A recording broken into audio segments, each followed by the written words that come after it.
Vous n'êtes pas arrivé ici par accident. Cette vidéo n'est pas juste une autre vidéo dans votre chronologie. C'est un portail et seuls ceux qui sont prêts peuvent le traverser. Écoutez attentivement. Dès que vous commencez à jouer, quelque chose d'invisible commence déjà à bouger dans votre champ énergétique. Est-ce que tu le sens? C'est subtil mais indéniable. Ce sentiment que quelque chose est enfin sur le point de vous montrer ce que vous ne pouviez pas voir auparavant. Je ne suis pas ici pour vous divertir. Ce n'est pas une vidéo de motivation ennuyeuse, ni un autre contenu que vous regarderez et oublierez demain. C'est le bon moment. Et je vais vous expliquer pourquoi. Il existe des forces invisibles qui drainent votre énergie chaque jour. Ce n'est pas une exagération.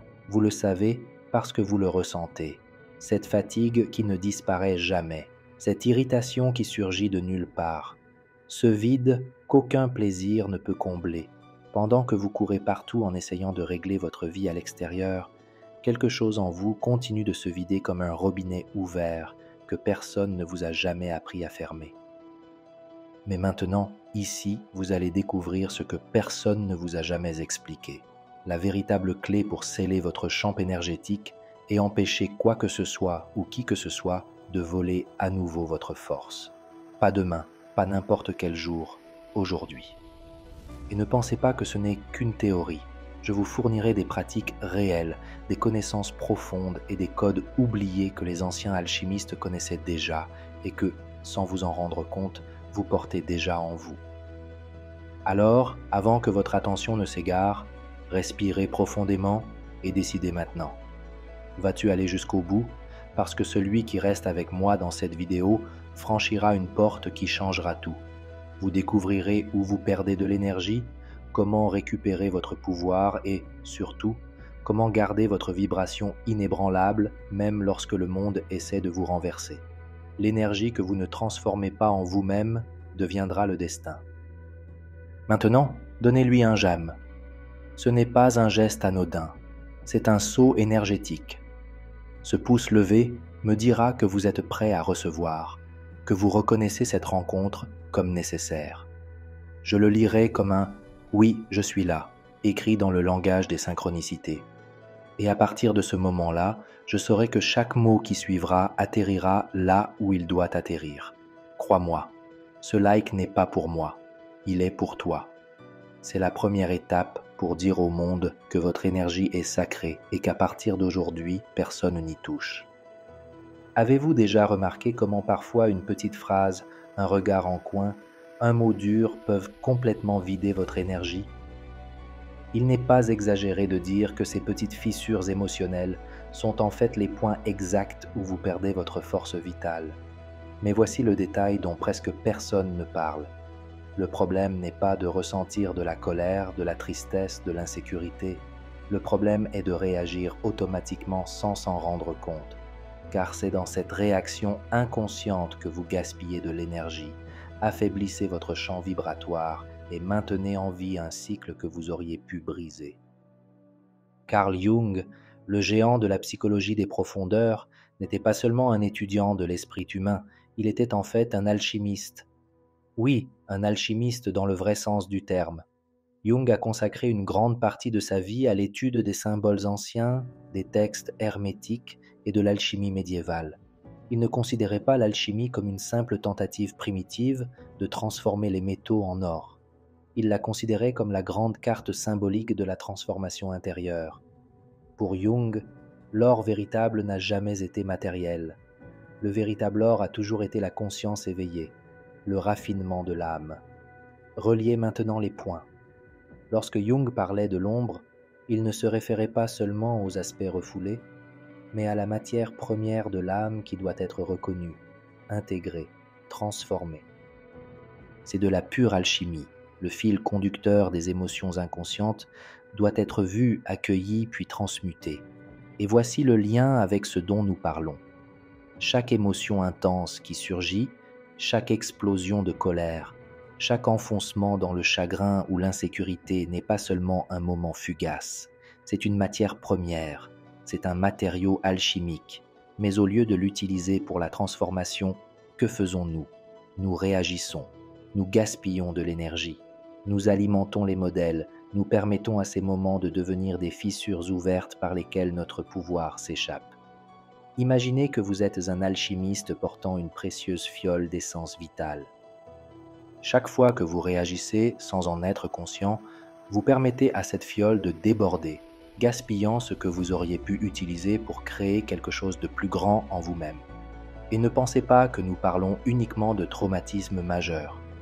Les pertes d'énergie les plus importantes se produisent dans la vie quotidienne, dans cette dispute stupide, dans cette pensée répétitive, dans ce ressentiment accumulé.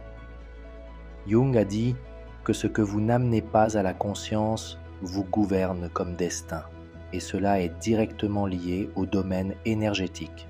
Ce que vous ne voyez pas vous domine, ce que vous ne transformez pas vous épuise. L'alchimie n'est pas un vieux conte ésotérique, c'est une pratique vivante.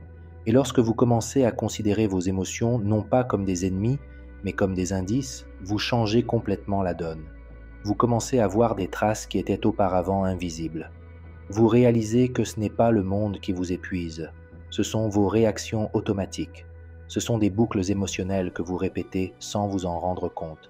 Et c'est là que commence la véritable transmutation. Transformer la réaction en conscience, l'émotion brute en apprentissage, la douleur brute en or intérieur. L'alchimiste oublié, l'enfance comme laboratoire d'énergie. Et c'est là que nous allons encore plus loin. Car pour comprendre d'où viennent ces réactions automatiques qui drainent votre énergie, il faut remonter dans le temps, non seulement le long de votre mémoire consciente, mais dans le champ énergétique que vous avez façonné depuis votre naissance. Imaginez ceci. Quand vous étiez enfant, votre énergie était pure, ouverte, fluide, comme un champ nouvellement éveillé, prêt à absorber le monde qui vous entoure. Vous n'aviez aucune défense, vous n'aviez aucun filtre. Tout ce qui venait de l'extérieur était reçu directement dans votre laboratoire intérieur. Mais ce laboratoire n'était pas seulement fait de lumière, il a également commencé à accumuler des métaux lourds, vibratoires. Chaque mot dur que vous avez entendu, chaque geste de rejet, chaque comparaison faite entre vous et un autre enfant, chaque moment où vous avez eu envie de pleurer et où on vous a dit de vous taire, tout cela a laissé des empreintes énergétiques. Le petit alchimiste que tu étais ne le savait pas, mais tu remuais déjà ces expériences dans le creuset intérieur de ton âme, les transformant en matière émotionnelle condensée.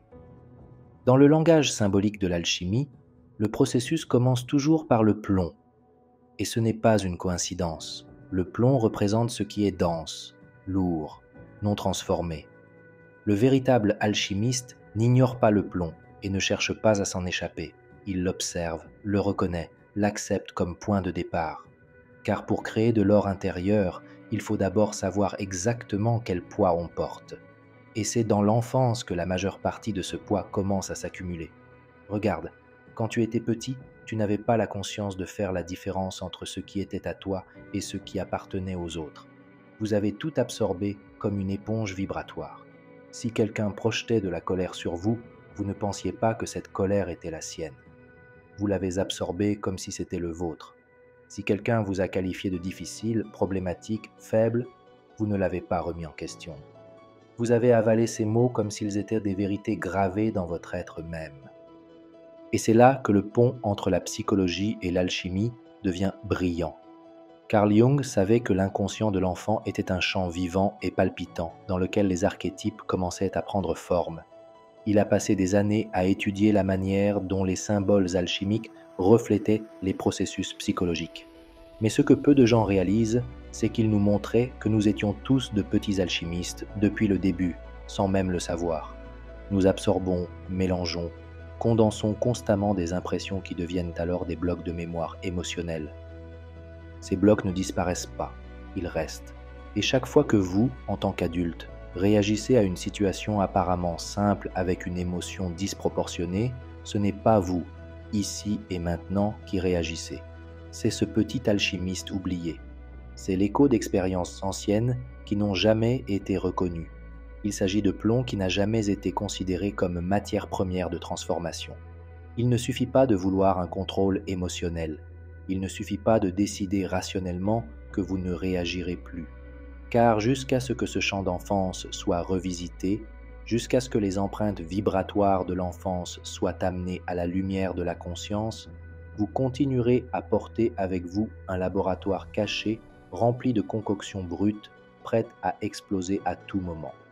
Et lorsque vous commencez à voir où se trouve l'accumulation émotionnelle, l'étape suivante inévitable survient. Remarquez comment elle se reflète dans le monde qui vous entoure. Parce qu'il n'y a pas de réelle séparation entre ce que vous ressentez et ce que vous vivez. C'est le secret que les anciens alchimistes, ainsi que les maîtres hermétiques, connaissaient bien avant que la psychologie moderne ne tente de l'expliquer. La réalité est un miroir, et pas n'importe quel miroir. Cela ne reflète pas seulement votre apparence, mais aussi votre vibration. Réfléchissez un instant. Vous êtes-vous déjà demandé pourquoi certains modèles se répètent? Pourquoi certaines personnes semblent-elles toujours vous traiter de la même manière? Pourquoi les situations familiales surviennent-elles dans des contextes différents? Pourquoi les défis semblent-ils toujours avoir le même goût, même lorsque tout autour de vous a changé? Ce n'est pas de la malchance ou une coïncidence, c'est le champ vibratoire à l'œuvre. L'énergie que vous émettez silencieusement sans vous en rendre compte ne reste pas seulement en vous. Façonnez l'environnement. Dites à l'univers comment interagir avec vous. C'est pourquoi vous pouvez dire 1000 fois que vous voulez de l'amour. Mais si vous portez en vous une vibration de rejet, de peur d'abandon ou d'indignité, ce que vous attirerez est exactement cette vibration déguisée sous différentes formes. C'est pourquoi vous pouvez dire que vous voulez la paix. Mais si vous vous accrochez au ressentiment, à la douleur et au jugement, votre vie extérieure continuera à refléter le chaos, le conflit et le bruit. Le miroir ne répond pas à ce que vous voulez, il répond à ce que vous vibrez. C'est l'une des lois les plus puissantes de l'hermétisme, comme à l'intérieur, ainsi à l'extérieur, comme ci-dessus, ainsi ci-dessous. Tout ce que vous percevez dans le monde extérieur vous montre ce qui se passe dans votre monde intérieur. Et cette prise de conscience change absolument tout. Parce que lorsque vous le comprenez, vous sortez du rôle de victime des circonstances. Vous commencez à déchiffrer le langage vibratoire qui relie votre réalité. Vous réalisez que l'univers vous parle toujours, non pas avec des mots, mais avec des réflexions. Chaque personne qui vous irrite pointe du doigt quelque chose en vous qui vibre encore à la même fréquence que cette irritation. Chaque situation qui vous frustre vous montre une fuite d'énergie qui n'a pas encore été colmatée. Chaque difficulté persistante vous crie qu'il y a encore quelque chose en vous qui soutient ce modèle. Ce n'est pas une punition, ce n'est pas une injustice, c'est de la pure alchimie. Un laboratoire vivant où tout fonctionne ensemble pour enfin vous montrer ce qui doit être transmuté. Mais soyez prudents. Il ne suffit pas de savoir que la réalité se reflète. Cette connaissance peut devenir juste un autre beau concept, une autre phrase que vous répétez sans transformation. Le véritable travail commence lorsque vous vous regardez dans le miroir de la vie sans essayer de le briser, sans essayer de changer l'image extérieure, mais en assumant l'entière responsabilité de la vibration que vous émettez à ce moment. Et cela demande du courage, car se voir sans masque est l'un des plus grands défis de l'éveil spirituel. Lorsque vous regardez dans le miroir vibratoire et voyez le reflet, vous n'observez pas seulement des situations extérieures. Vous voyez le personnage que vous avez construit pour survivre. C'est juste comme ça que je suis, que vous portez en vous. Ce que vous défendez souvent bec et ongles, ce n'est pas vous. C'est une armure, une configuration émotionnelle assemblée au fil des années pour s'intégrer, plaire, éviter le rejet, obtenir l'approbation. Et cette armure est lourde, cela coûte de l'énergie. L'alchimie spirituelle nous enseigne que le plomb n'est pas seulement présent dans les traumatismes, mais dans les identités que nous construisons à partir d'eux. Chaque fois que vous vous dites « je suis trop fort pour demander de l'aide, c'est moi qui fais toujours les choses en ordre, c'est moi qui ne me plains pas, c'est moi qui dois faire mes preuves », vous ajoutez une brique à cette prison invisible. Vous devenez l'otage d'un rôle, d'un scénario inconscient qui draine votre force vitale. Et le pire, plus vous jouez ce personnage, plus il vous épuise, car il ne vient pas de votre essence. Cela vient de ton manque. Le véritable pouvoir, enseigne l'alchimie, ne réside pas dans le fait de porter le masque, mais dans sa dissolution. Le travail de l'alchimiste n'est pas de prétendre que le plomb s'est transformé en or du jour au lendemain, mais d'avoir le courage de reconnaître le plomb pour ce qu'il est, un poids inutile. Cela signifie qu'avant toute transformation majeure, vous devez regarder à l'intérieur de vous-même et vous demander avec une honnêteté brutale: qui suis-je sans ce personnage? Qui suis-je quand je n'essaie pas de plaire, de contrôler, de prouver, de maintenir le tout ensemble? Ce n'est pas confortable. L'esprit résistera car il associe ses masques à la sécurité. Mais voici un petit exercice pratique qui commence déjà à créer de l'espace. Choisissez un moment de votre journée où vous remarquez que vous vous glissez automatiquement dans ce rôle. Par exemple, quand quelqu'un vous demande quelque chose et que vous voulez dire non, mais que vous dites oui pour ne pas lui déplaire. Lorsque cela se produit, arrêtez. Prenez une grande inspiration. Placez une main sur votre poitrine. Sentez votre corps et dites mentalement: je peux dire ma vérité en toute sécurité. Cela ne signifie pas que vous allez exploser ou couper tous les liens. Cela signifie simplement que vous reconnaissez que vous avez le choix, que vous n'avez plus besoin de fonctionner en pilote automatique. Ces petits gestes sont comme des fissures qui commencent à éroder l'épais mur de l'identité construite. Et c'est à ce moment-là que l'énergie commence à revenir vers vous. Et sachez ceci, ce n'est que le début, car dans les sections suivantes, nous irons encore plus loin pour vous montrer comment identifier les symptômes physiques et émotionnels qui révèlent que votre champ énergétique s'effondre. Et nous vous donnerons également des pratiques concrètes pour que rien ni personne ne puisse plus vous voler votre énergie. Es-tu prêt? Parce que c'est maintenant le moment de voir ce que votre corps essaie de vous dire depuis le début, même lorsque votre esprit continue de l'ignorer. Les signaux du corps. Comment votre champ énergétique vous parle? Nous avons atteint un point crucial. Votre corps ne ment pas. C'est comme un messager fidèle de votre champ énergétique. Lorsque vous commencez à démanteler les masques que vous portez depuis des années, le corps réagit immédiatement. Mais pas avec des mots, mais avec des signaux subtils et souvent inconfortables. Ces signaux sont comme une carte vivante qui indique où votre énergie fuit sans que vous vous en rendiez compte. Peut-être l'avez-vous déjà ressenti, une fatigue constante sans cause apparente. Vous dormez bien, mais vous vous réveillez épuisé. Vous buvez du café, mais l'énergie ne revient pas. Ou bien vous ressentez une boule persistante dans la gorge, une tension dans les épaules qui ne veut pas disparaître, une oppression dans la poitrine qui semble surgir de nulle part. Ces symptômes sont le signe que votre corps vous dit qu'il dépense trop d'énergie à essayer de maintenir de vieux schémas, des identités que vous ne remettez plus en question, des rôles qui n'ont plus de sens, mais qui épuisent encore votre force vitale. En alchimie spirituelle, ignorer les signaux du corps revient à ignorer un furoncle dangereux en laboratoire. Imaginez un chaudron qui continue de chauffer de plus en plus sans que vous ayez à remuer le contenu ou à ajuster la chaleur. Le résultat? Ça déborde, ça explose, vous obligeant à faire face à un chaos que vous auriez pu éviter. Il en va de même pour l'énergie. Si vous ne l'écoutez pas, il exigera tôt ou tard de l'attention, sous la forme de dépression émotionnelle, de crises d'angoisse, de crises de colère ou même de maladies physiques. Alors, que pouvez-vous faire dans votre vie quotidienne pour briser ce cycle? Tout d'abord, vous devez comprendre que le corps est un allié. Ne luttez pas. Lorsque vous ressentez ces signes, fatigue inexpliquée, irritation constante, sentiment de vide, schéma douloureux qui se répète, au lieu de vous juger, arrêtez-vous, respirez et faites-le en toute conscience.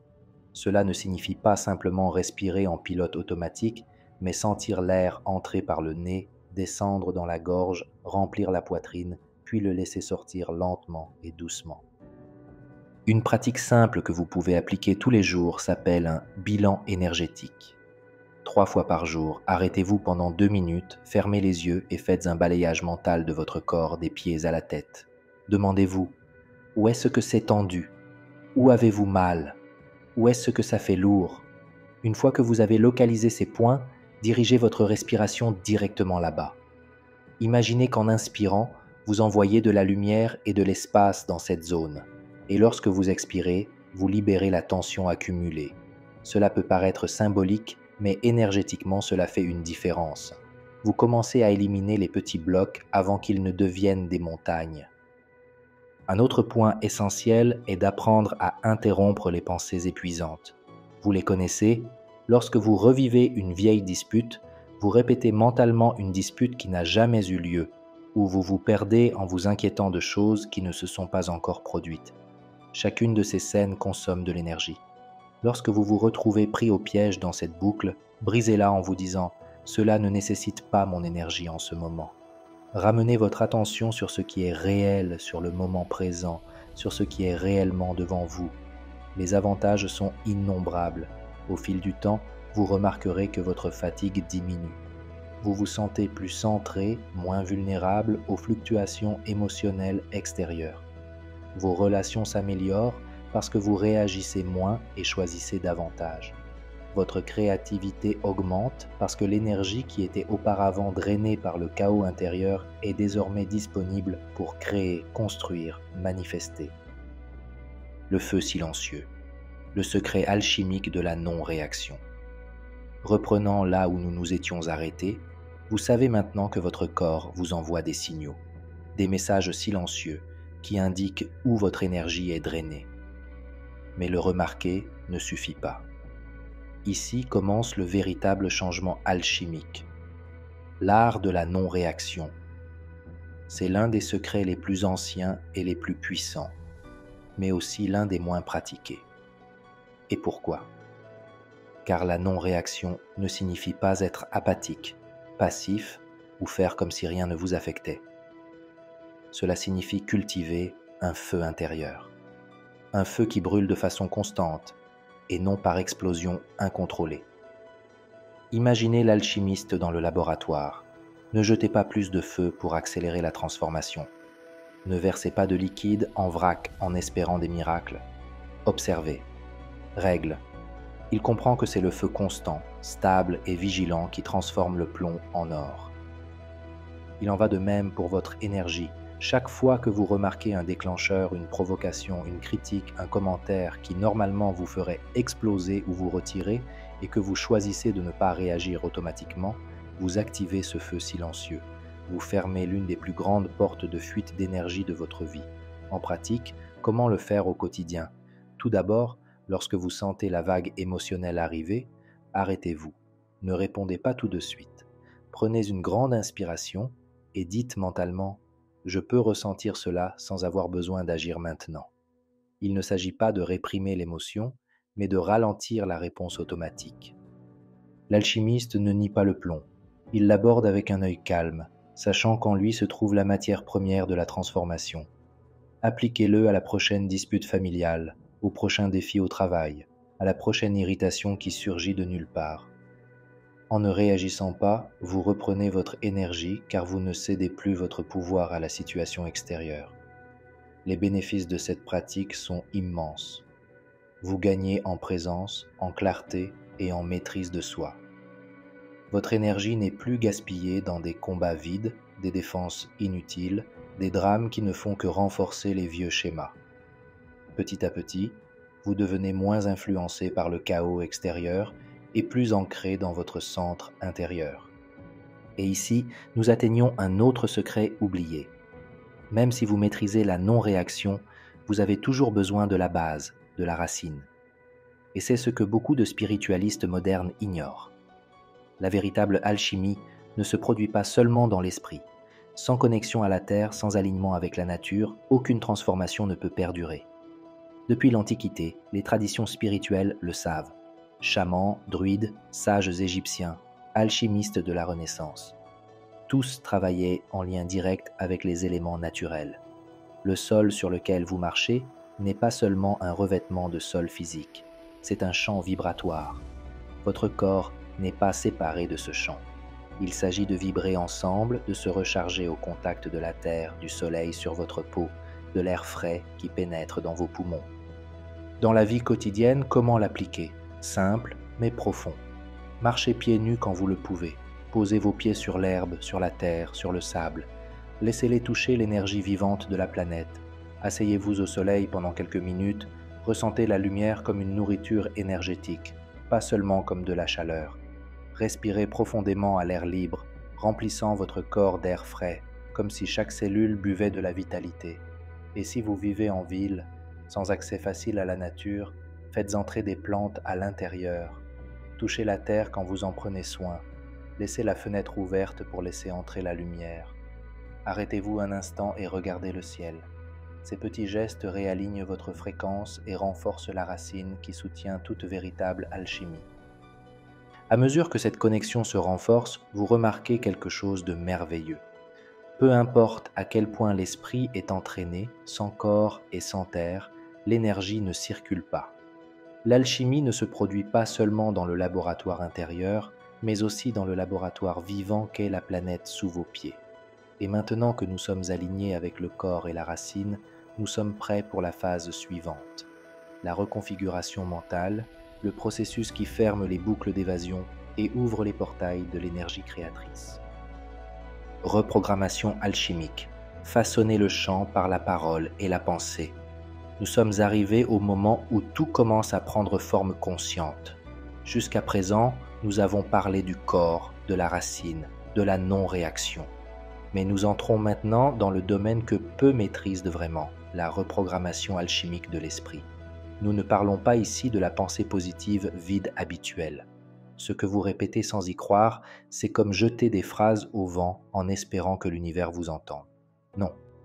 Dans la véritable alchimie, le mot est créatif parce qu'il porte une vibration spécifique, un code énergétique qui ne dépend pas seulement de beaux mots, mais d'un alignement profond entre ce que vous pensez, ressentez et vibrez. Chaque pensée répétitive que vous introduisez dans votre esprit est comme un sillon creusé dans votre champ énergétique, qui devient de plus en plus profond. Le problème est que souvent ces sillons sont formés par des phrases qui ne sont même pas les vôtres. Des phrases dont vous avez hérité sans vous en rendre compte. Je ne peux pas. Je ne changerai jamais. Je ne le mérite pas. Ces mots vibrent en vous-même lorsque vous essayez de les superposer avec des phrases positives. Et c'est pourquoi la pensée positive seule ne fonctionne pas. La véritable reprogrammation commence lorsque vous choisissez des phrases vivantes et conscientes qui ne nient pas la douleur, mais la transmutent. En pratique, comment le faire au quotidien ? Commencez par observer les pensées automatiques. Prenez un carnet. Notez les phrases qui vous viennent à l'esprit lorsque vous êtes fatigué, frustré, effrayé. Vous serez surpris de voir à quelle fréquence ils se répètent. Alors n'essayez pas simplement de les effacer. Ce serait comme essayer de détruire le plomb par la force. Appliquez plutôt le feu alchimique. Introduisez une nouvelle vibration. Quand vous pensez « je ne suis pas assez », ajoutez rapidement « j'apprends à honorer ma valeur ». Quand il s'agit de dire « cela ne changera jamais », il dit « chaque jour j'avance, même si c'est lentement ». Ces phrases doivent être ressenties, pas seulement prononcées. Il doit y avoir présence, connexion, vérité. Les bienfaits commencent à se manifester au fur et à mesure que les jours passent et que votre champ vibratoire commence à réagir. Vous vous sentirez moins vulnérable aux déclencheurs externes, moins réactif, plus centré. De petits signes apparaîtront. Des conversations plus légères, des rencontres inattendues, un sentiment d'alignement intérieur. Ce n'est pas une coïncidence. C'est l'alchimie mentale qui commence à remodeler la réalité autour de vous, car votre champ ne supporte plus les mêmes anciennes fréquences. Mais nous arrivons maintenant au point culminant, car il est inutile de remodeler les pensées, de cultiver le silence, de marcher pieds nus sur la terre si vous ne voyez pas le jeu dans son intégralité. Il y a un secret que peu de gens connaissent, et c'est là que les vrais alchimistes se démarquent. Rien, absolument rien dans le monde extérieur n'a de pouvoir sur vous sans votre consentement inconscient. Imaginez ceci. Chaque fois que vous sentez que quelqu'un vous a volé votre énergie, qu'une situation vous a épuisé, qu'un environnement vous a écrasé, en vérité, c'est vous qui avez laissé une porte ouverte. C'est difficile à accepter, car cela nous oblige à abandonner le rôle de victime. Mais c'est là que commence la véritable souveraineté énergétique. Le gardien du jeu n'est pas quelqu'un d'autre, c'est toi.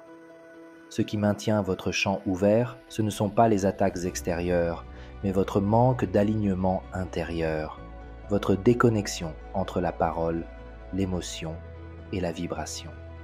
L'alchimiste sait que lorsqu'il est entier, présent, cohérent, rien ne peut pénétrer. Il n'a pas besoin de se défendre, de se cacher derrière des masques ou de fuir les situations.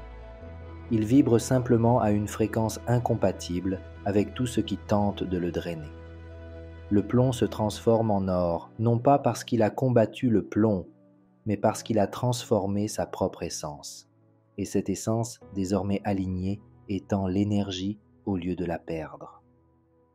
Et nous arrivons ici à un point magique. Ce n'est pas la fin, mais un portail, car maintenant vous choisissez soit de vous arrêter ici, satisfait de cette découverte, soit de passer à la véritable initiation. Car le chemin alchimique ne s'arrête pas à la théorie, ni au premier réveil. Cela s'approfondit à chaque choix quotidien, à chaque pratique, à chaque fois que vous décidez d'honorer votre énergie comme quelque chose de sacré. Et croyez-moi, lorsque vous traversez ce portail, la réalité qui vous entoure commence à se plier devant votre nouveau champ vibratoire. La prochaine étape vous attend déjà. Si vous êtes arrivé jusqu'ici, cela signifie que quelque chose en vous a déjà compris que cette vidéo n'est pas comme les autres. Et si ces mots ont allumé quelque chose en vous, ne le laissez pas s'éteindre. Cliquez sur ce « J'aime », laissez un commentaire avec un seul mot qui vous représente maintenant. Écrivez-le en majuscule, ce sera votre sceau vibratoire. Et abonnez-vous si vous voulez garder ce pacte entre nous. Parce que YouTube est un algorithme, mais nous sommes une matière différente, des atomes qui se reconnaissent entre eux. Je t'attends ici à chaque fois pour te rappeler qui tu es vraiment. Et quand vous commenterez, je chercherai votre parole entre mille, car elle sera un phare. Merci d'avoir croisé mon chemin aujourd'hui. Puissiez-vous marcher plus légèrement, avec la certitude que chaque pas que vous faites écrit un destin plus lumineux. À bientôt.